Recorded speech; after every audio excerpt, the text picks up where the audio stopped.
बायको हां काय बनवते? तुमच्या मूवी टाइमसाठी स्नॅक्स.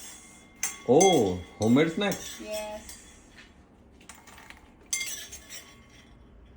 मखाने. हो, कारण मखाण्यांमध्ये मायक्रोन्युट्रियंट्स खूप असतात, म्हणजे कॅल्शियम, फॉस्फरस, मॅग्नेशियम, शिवाय विटॅमिन B1.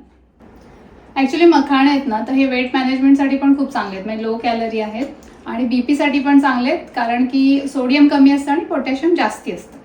आणि टेस्टी पण आहेत भरपूर.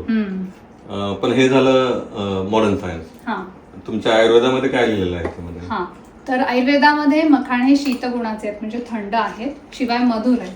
त्यामुळे ज्यांना क्रॉनिक ॲसिडिटी आहे, अम्लपित्ताचा त्रास आहे, तर त्यांच्यासाठी मखाणे खूप चांगले उपयोगी आहेत. आणि दुसरा एक महत्त्वाचा गुण म्हणजे गर्भसंस्थापक आहेत, म्हणजे ज्या बायकांना मिसकॅरेज व्हायची सवय असते, प्रेग्नन्सी राहत नाही, तर त्यांच्यासाठी मखाणे खूप चांगले आहेत. बर. आणि ह्याचं प्रमाण काय मग प्रत्येकांसाठी? हां, हे खूप महत्त्वाचं आहे, कारण जर मखाणे जास्त प्रमाणात खाल्ले तर ते कॉन्स्टिपेशन करतात, विष्टंबी आहे.